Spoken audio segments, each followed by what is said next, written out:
plaisir, d'autant plus qu'après 3 années, enfin les années du Covid et tout, et puis une année où la production cotonnière, enfin du moins les cours du coton sont excellents. Donc je trouve que c'est très sympathique et très prometteur. Ce qui est intéressant, c'est un peu le forum de rencontre qu'on peut avoir un peu avec tout le monde, de voir un peu les différents horizons, et puis de voir que le coton il vit toujours et qu'on lui souhaite une longue vie. Non, c'était très intéressant, j'ai participé à tous les meetings. C'est intéressant pour moi, hein. Donc j'ai beaucoup de temps que je viens ici et c'est toujours OK. Toujours un plaisir de retrouver des amis et partager des moments sympathiques. Effectivement, les conférences étaient intéressantes et les réunions en privé peuvent toujours déboucher sur des opérations futures. Donc on est très content d'être ici. C'est très agréable, c'est très bien parce qu'on rencontre beaucoup de gens, on apprend aussi beaucoup de choses.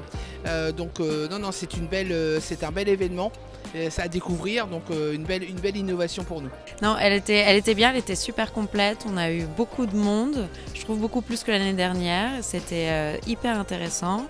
J'ai l'impression que tout le monde était content de se retrouver sous le soleil, donc que du positif. C'est vraiment intéressant de pouvoir partager comme tous les ans des expériences qui sont passées au cours de l'année avec nos différents producteurs africains quand on a affaire à eux.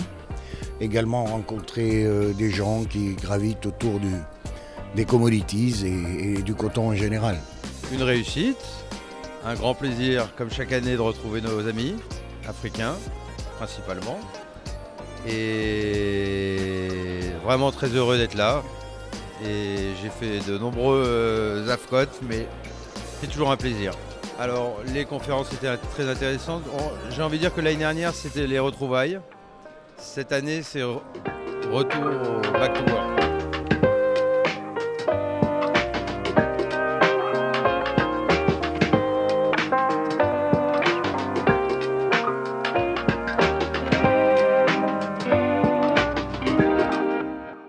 Bonsoir et bienvenue au 132e dîner de l'Association française cotonnière.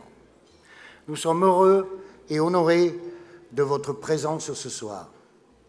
Ladies and gentlemen, good evening and welcome at the 132 Cotton Dinner of the French Cotton Association. We are happy and honored of your presence. Dans quelques instants, je vais vous révéler le nom du gagnant ou de la gagnante du pronostic portant sur le cours du décembre 22 à la date de clôture du 16 septembre 22. I will soon be announcing the name of the winner of the forecast of this 22 contract at the closing date of September 16. Je vous présenterai ensuite les invités du président de l'AFCOT, M. Charles Janet. Then I will announce the guest of our AFCOT president. Mais tout d'abord, concernant le déroulement de la soirée, le président de l'AFCOT, M. Charles Janet, nous délivrera son discours juste après l'entrée et il sera suivi, après le plat principal, par M. Henri Monceau de l'Organisation internationale de la francophonie qui prendra lui aussi la parole. Je salue tous mes homologues des associations cotonnières présents ce soir. J'adresse tous mes remerciements également à nos 3 conférenciers du matin et ceux de l'après-midi. Je tiens enfin à remercier particulièrement M. Henri Monceau de l'Organisation internationale de la francophonie. Votre présence ce soir est un honneur pour notre association. C'est un plaisir chaque fois renouvelé de vous accueillir à notre forum traditionnel de l'AFCOT à Deauville, après une journée bien remplie d'exposés et d'échanges et également de séminaires. Nous sommes aujourd'hui 300 personnes en provenance d'une trentaine de pays, représentant tous les continents. Ce forum, c'est l'une de ces grandes traditions de convivialité que nous affectionnons tous. Il y a un an, presque jour pour jour, nous étions réunis ici pour vivre un moment fort de l'AFCOT, dans un court moment de répit ou de repli du Covid, réussissant le pari fou à l'époque de mettre sur pied la seule réunion internationale cotonnière de l'année sur tout l'hémisphère nord. Toutefois, nous n'avions aucune idée de ce que l'année d'après allait nous réserver. Quelle année! L'année n'est pas finie, mais le moins que l'on puisse dire est qu'elle nous a réservé son cortège de surprises et d'émotions. Je n'y manquerai pas d'y revenir brièvement. Au nom du comité de l'AFCOT, j'ai donc plaisir à vous remercier de nous avoir fait l'honneur d'être venus, souvent de très loin, participer à ce forum et journée de travail. Il est coutume que le président de l'AFCOT dresse un tableau de la situation du marché du coton sur l'année écoulée et prenne le risque de se lancer dans quelques considérations prospectives. Je ne saurais déroger à la tradition, bien que cet exercice me paraît des plus osés. La campagne cotonnière 2020-21 a d'abord été marquée par un marché qui a grimpé sur fond de filières en rupture de stock dans un contexte de forte croissance. Nous dépassions alors l'année dernière la barre des 100 cents et nous nous sommes élevés progressivement jusqu'à 150 cents livre en juillet. Tout allait bien jusqu'à l'apparition de la crise énergétique et de l'inflation galopante qui ont forcé les banques centrales à agir en bridant l'économie, tandis que la pire sécheresse depuis 10 ans aux États-Unis a porté une très forte volatilité supplémentaire sur les marchés. La grande question porte aujourd'hui sur le niveau de la demande un peu exsangue à travers le monde, dans un contexte très sujet aux chocs exogènes et macroéconomiques. Alors que le marché dégringole chaque jour un peu plus, les perspectives peuvent apparaître sombres à court terme. Et pourtant, j'aimerais vous faire partager ma joie. Ma joie est mon émotion de m'adresser et de vous voir tous une nouvelle fois réunis ici. Ma joie et ma fierté au regard du métier qui est le nôtre. Regardez-moi et imaginons, une boule de coton est à l'image de notre globe terrestre, corps et fibres, mer et continent. Nous sommes en quelque sorte à l'image du monde. Notre métier est fait de rencontres, d'horizons lointains et de différences nécessairement comprises. L'AFCOT compte aujourd'hui 132 années d'existence. Je la sais respecter, je la veux, comme tous mes prédécesseurs, moderne et adaptée à nos réalités. Avec vous, nous travaillons ensemble à la faire évoluer. Ma présidence va se terminer dans quelques mois et c'est le moment pour moi de remercier cette équipe où chacun, à sa façon et avec sa touche personnelle, s'est impliqué dans le fonctionnement de notre association. Je veux dire à cette équipe le plaisir et l'honneur que j'ai eu à travailler avec elle et à présider cette association. Permettez-moi également de remercier chaleureusement notre secrétaire général Emmanuel Duclos et Madame Brigitte Houlier pour leurs convictions, passion et compétences.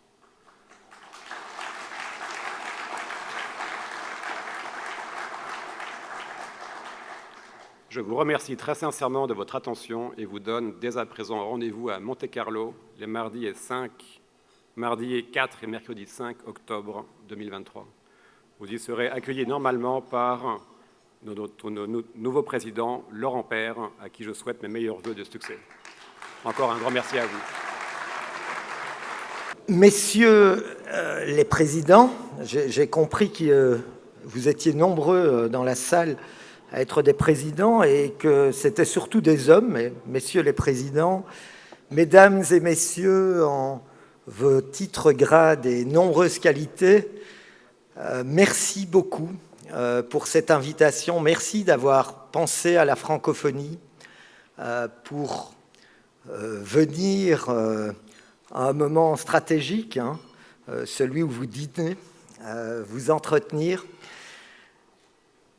Je dois dire que je suis très intimidé de vous parler ce soir. Alors, le président tentait de me rassurer en me disant « mais ça vous arrive souvent de prendre la parole ?» Ben oui, de par mes fonctions, ça m'arrive assez souvent, c'est vrai. Et c'est jamais simple de parler dans un dîner, même si finalement je suis plutôt content de parler après que vous ayez mangé, et peut-être même que vous ayez bu un verre, ce qui va vous rendre plus indulgent. Mais surtout, non, ce qui m'intimide, c'est d'être ici, d'être devant vous, parce qu'en gros, sans entrer dans les détails, ça fait 40 ans que je travaille, que je m'intéresse, que j'essaie d'appréhender ce qu'on appelle la globalisation, la mondialisation. Et bon, je le fais toujours dans des cénacles politiques, diplomatiques, économiques, académiques. Mais je savais, et c'est la raison pour laquelle, quand l'AFCOT m'a convié à vous rejoindre, j'ai immédiatement accepté, mais je savais que venir au milieu de la communauté du coton, c'était autre chose. Ce n'était plus parler de la mondialisation, ce n'était plus la penser, c'était la vivre. C'était être au cœur du sujet. Puisqu'en effet, le coton, cette petite chose, cette petite boule dont nous parlait le président tout à l'heure, le coton, c'est un des vecteurs les plus anciens, mais aussi les plus profonds, les plus forts de cette globalisation dans tous les sens du terme, et notamment dans le meilleur sens du terme. Et c'est celui que je sens là depuis que je suis parmi vous, celui des interrelations entre les personnes, celui de ces échanges extrêmement forts. Nous sommes, m'a-t-on dit, des représentants de plus de 20 pays ici, de tous les coins du monde, avec tellement de choses à se dire, tellement en commun, vous avez tellement en commun, c'est fascinant. Et donc, les conversations que j'ai eues autour de la table, c'était des conversations de cotonniers, certes, mais aussi de géopolitologues qui expliquaient pourquoi la guerre actuellement sur le continent européen avait un impact sur toute une série d'autres éléments. C'était des conversations d'économistes. Alors, je ne parle pas de votre manière d'apprécier le cours du coton, dont je n'ai toujours pas compris comment on pouvait maintenant décider ou connaître le cours de décembre, mais on m'expliquera après. Ce sont des conversations d'historiens, parce qu'on m'a rappelé aussi pourquoi, et dans toutes vos sociétés qui ont 150 ans, mais qui elles-mêmes sont basées sur des sociétés plus anciennes encore, c'est absolument extraordinaire, et je savais que ça le serait, mais ça l'est au-delà de mes espérances. Donc oui, je suis vraiment intimidé comme... je ne sais pas, comme Bilbo le Hobbit devant l'ordre des mages, pour ceux à qui ça dit quelque chose, comme Harry Potter devant le conseil des professeurs de Poudlard ou d'autres références encore. Alors, je ne vais surtout pas vous parler de coton ce soir, parce que là, je pense que je me ferai ramasser. Hein. Je vais vous parler de coton dans un second temps, mais je vais commencer par vous parler d'abord de la francophonie. C'est un domaine où je suis un tout petit peu plus compétent. Je vais faire d'abord une toute petite parenthèse, parce que I heard that for our English speaker guest, what I'm supposed to say is printed somewhere. As far as I talk, so far, I mean, I didn't follow the text, so this part was not print, yes. And I will try to be a bit more, let's say, straight to the speech. La francophonie. Alors, la francophonie, c'est une organisation africaine. C'est une organisation africaine parce qu'elle a été créée, et je suis sûr que les Français dans la salle là, sont un peu choqués, mais j'aime bien ce moment où je choque mes amis français. Elle a été créée, la francophonie, par 3 chefs d'État africains. Léopold Sédar Senghor, pour lequel on peut d'ailleurs avoir une pensée particulière, puisqu'il vivait, il est mort pas très loin d'ici, donc qui était le premier président du Sénégal indépendant. Amani Diori, le premier président du Niger indépendant. Habib Bourguiba, premier président de la Tunisie indépendante. Et donc, si ces présidents de jeunes États à la fin des années 60, puisque la francophonie a été portée sur les fonds baptismaux le 20 mars 1970, 1970 comme on dit chez moi, si ces jeunes chefs d'État ont voulu le faire, ont voulu créer cette organisation basée sur la langue du colonisateur, D'ailleurs, Senghor parlait d'un butin de guerre, en reprenant une expression d'Aimé Césaire. C'est parce qu'ils voulaient s'asseoir à la table du concert des nations. Ils avaient compris que dans ce monde où les relations multilatérales étaient de plus en plus importantes, il fallait une force de frappe, il fallait créer des coalitions, et ils ont choisi de le faire autour de la langue, autour de la culture, et puis progressivement autour d'autres enjeux, l'économie notamment, et c'est là que viendra notamment le coton.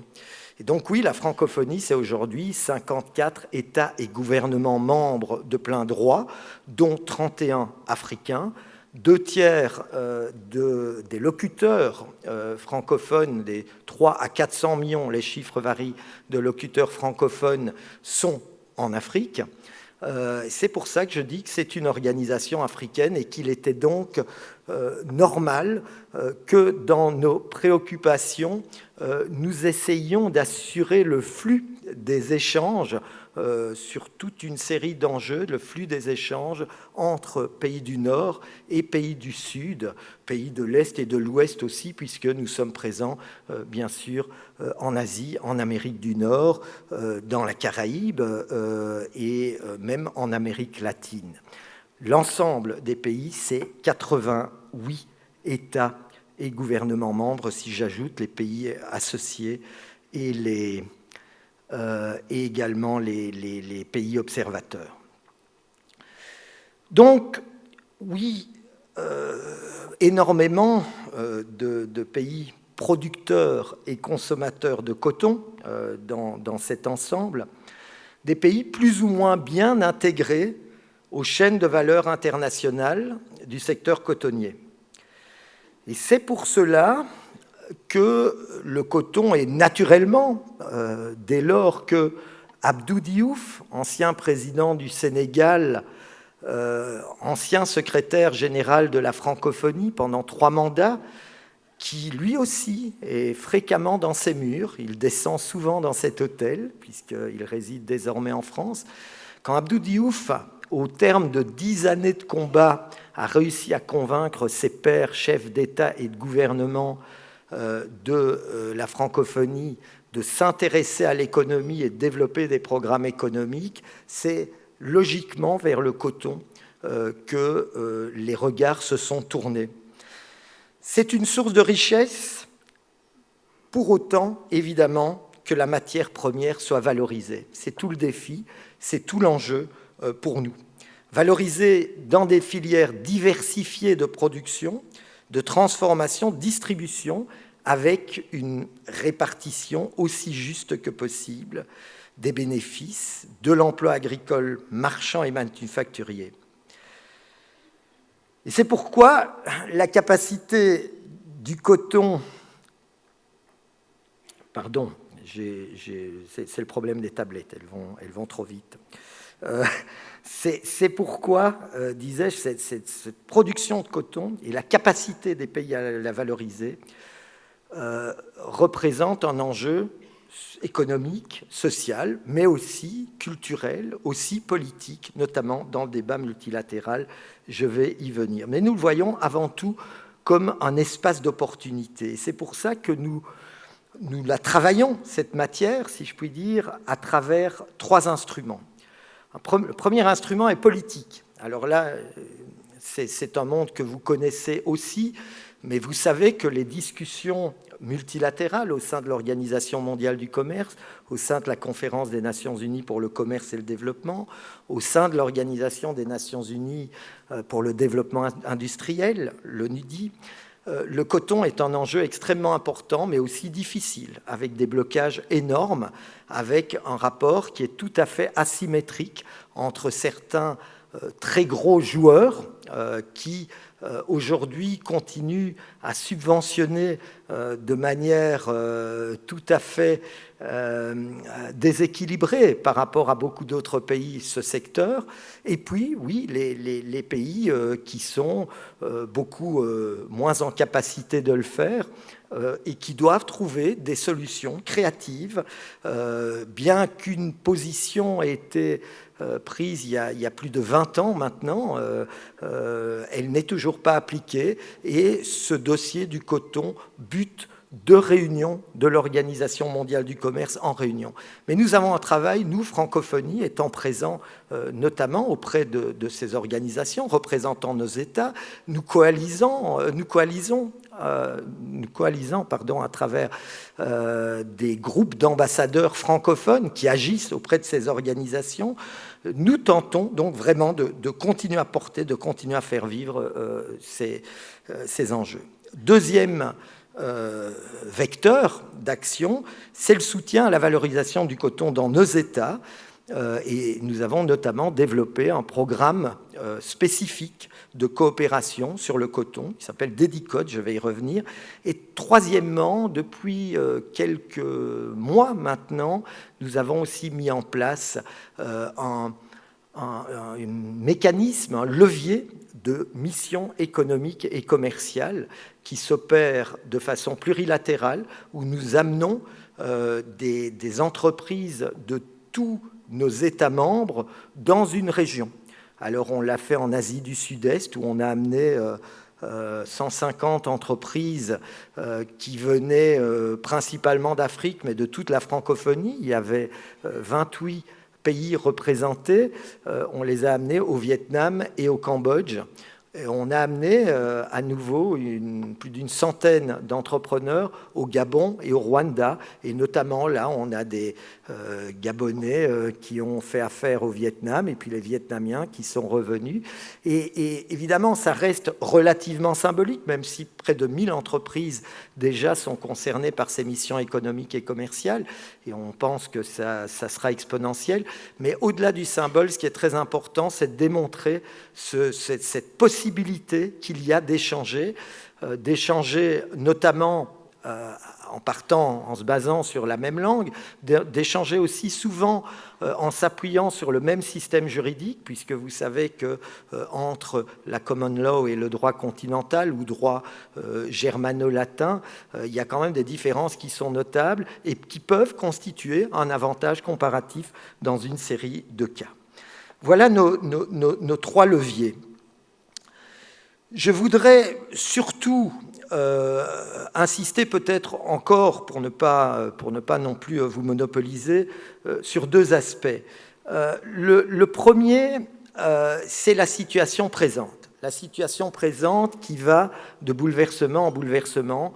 Le président nous l'a rappelé dans son intervention conjoncturelle sur 2022, une année qui a commencé dans l'espoir après la fin de la pandémie, à une période de stabilisation où on pouvait estimer que les chaînes de valeur allaient au moins partiellement se reconstituer, et puis ce choc terrible qui intervient avec à nouveau, notamment pour ce qui concerne l'impact sur les coûts de l'énergie, un choc traumatique qui affecte beaucoup de secteurs, quasiment tous les secteurs aujourd'hui, et qui affecte aussi particulièrement le vôtre.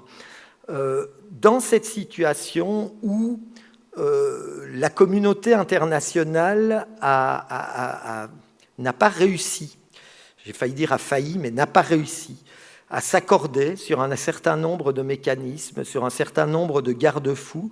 Aujourd'hui, il y a des interrogations fortes qui pèsent sur la suite, et particulièrement pour les pays les moins avancés. On est dans une situation où, pendant la période de la Covid, les PMA africains, dont, vous le savez, les exportations sont dirigées essentiellement vers l'Asie du Sud-Est, ont vu la valeur de leur exportation diminuer de 34% entre 2019 et 2020, ce qui équivaut à une perte nette de recettes, je ne parle que des pays les moins avancés, de 500 millions de dollars sur la période. Ce sont des chiffres qui ont été publiés récemment par l'OMC. Et certains pays ont vu en moyenne jusqu'à 70% de leurs fibres bloquées dans les usines, dans les plateformes ou les ports de transit. Là aussi, je ne vous apprends rien. Mais au-delà de ces éléments quantitatifs, la pandémie de la Covid a engendré une modification de la structure des échanges, avec des relations commerciales qui, dans certains cas, ont pu se consolider, d'autres qui se sont détériorées le plus souvent. Et aujourd'hui, de manière générale, le commerce du coton, les bénéfices qui peuvent en être tirés sont instables pour l'espace francophone, pas seulement pour celui-ci. L'OMC, toujours elle, a émis des recommandations pour renforcer la filière coton. Je pense que le rythme de travail des fonctionnaires internationaux n'étant pas toujours celui qui est attendu des secteurs économiques, ces recommandations ont probablement été pensées avant la crise actuelle, donc dans cette période de début d'année, mais néanmoins, une partie de ces recommandations sont pertinentes. La recommandation généralisée d'un passage autant que possible au numérique pour les systèmes utilisés pour les intrants et les approvisionnements, afin d'aboutir à une moindre dépendance en ressources humaines. De la même façon, l'introduction des nouvelles technologies est plébiscitée pour stimuler la production avec les plateformes de commerce électronique. Il y a des négociations importantes qui se tiennent sur ce sujet à Genève, et où, là aussi, malheureusement, les pays africains sont peu représentés, puisque ces négociations concernent 110 pays aujourd'hui, mais seulement 5 pays du continent africain. L'amélioration des pratiques agricoles, deuxième recommandation, à travers notamment, d'une part l'amélioration des pratiques agricoles, mais aussi la prise en compte de procédures réglementaires simplifiées, à la fois pour l'importation et l'exportation, avec une diminution des taxes qui sont souhaitées. De ce point de vue-là, le travail qui s'effectue actuellement pour la mise en place de la zone de libre-échange en Afrique, la ZLECAf, est extrêmement importante. C'est un des dossiers qui font l'objet de la plus grande attention des chefs d'État africains aujourd'hui, et on attend des progrès à brève échéance. Et puis, c'est presque ironique de le dire à ce moment-ci, mais nécessité, dit l'OMC, de réduire les coûts énergétiques de transformation industrielle des unités de production du secteur textile, et donc de trouver des solutions, y compris liées à des pratiques plus anciennes de tissage artisanal, qui peuvent aussi favoriser des petits exploitants agricoles. Voilà pour évoquer cette situation, et donc des points de plaidoyer importants pour nous en ce moment, et vraiment des points de plaidoyer, je le dis avec la plus grande sincérité, sur laquelle nous sommes à votre écoute. Nous pensons réellement que c'est vous qui êtes les experts, et c'est vous qui pouvez trouver en nous, mais trouver aussi très souvent au sein de vos gouvernements, parce qu'il y a dans toutes vos administrations nationales et dans vos réseaux diplomatiques des personnes qui se soucient de ces dossiers, une écoute pour essayer d'être le plus pertinent possible autour de ces enjeux. Et c'est pour ça notamment, et j'en viens à mon dernier point, c'est pour ça notamment que nous avons mis en place ce projet Dédicote pour densification et diversification des industries du coton, textile, habillement. Et en évoquant coton, textile, habillement, vous voyez que la question de la transformation est au cœur, bien sûr, de nos préoccupations. Dédicote a été conçu en 2016, adopté en 2017, en marge d'ailleurs de la 11e conférence ministérielle de l'OMC à Buenos Aires, par les ministres du commerce de la francophonie. Malheureusement, il y avait à ce moment-là, en 2017, la volonté d'avoir une phase pilote jusqu'en 2019. Donc on n'a eu qu'une phase pilote, puisqu'ensuite nous sommes entrés dans la pandémie de la Covid-19. Néanmoins, l'ambition reste. Nous sommes en train de tirer toutes les leçons de cette phase pilote et aussi de l'évolution du secteur pour maintenant avancer de manière plus systématique sur cet enjeu. L'ambition du projet Dédicote c'est d'accroître l'interconnexion entre les producteurs avec les transformateurs de coton. Certains me diront, et n'ont pas manqué de me dire déjà depuis tout à l'heure, que c'est une belle utopie. Mais pour nous, constatant que parmi nos États membres actifs, l'Argentine, oui, l'Argentine est très active au sein de la francophonie, le Cambodge, l'Égypte, le Maroc, le Vietnam, qui sont des champions à l'échelle mondiale, il y a un enjeu pour eux, de même que du côté des producteurs, il y a évidemment le C4, le Bénin, le Burkina Faso, le Mali, le Tchad, qui comptent des représentants parmi nous et qui sont parmi les plus grands producteurs mondiaux de coton. Comment peut-on favoriser la coopération sud-sud et tripartite pour maximiser la valeur là où elle se trouve en tenant compte de cette évolution aussi des chaînes de valeur? Au total, la francophonie compte donc 21 pays producteurs et ou transformateurs de coton, 21 pays au sein desquels existent de réelles complémentarités que nous tentons de stimuler à travers 3 actions. D'abord, une mise en réseau, un rôle de catalyseur où on fait interagir les acteurs en matière de structuration des écosystèmes et des chaînes de valeur. Il y a eu déjà beaucoup d'ateliers, d'activités à Ouagadougou, à Abidjan, à Yaoundé, à Genève, à Madagascar, au Cambodge. Et ça concerne qui? Les acteurs du secteur privé qui sont présents, comme vous l'êtes, dans la chaîne de valeur coton, textile, habillement, les organisations d'industriels et d'associations textiles, les organisations internationales et régionales, et bien entendu les pays pivots. Et aujourd'hui, nous avons beaucoup de matière à partir de ces réflexions et de ces expériences pilotes, parce qu'un certain nombre d'entre elles ont été initiées. La question est maintenant de passer à l'échelle. Deuxième moyen d'action, les missions de prospection, de partenariat, de facilitation de rencontres B2B. On en a organisé au Burkina Faso, au Cameroun, au Mali, au Maroc, en France, au Vietnam.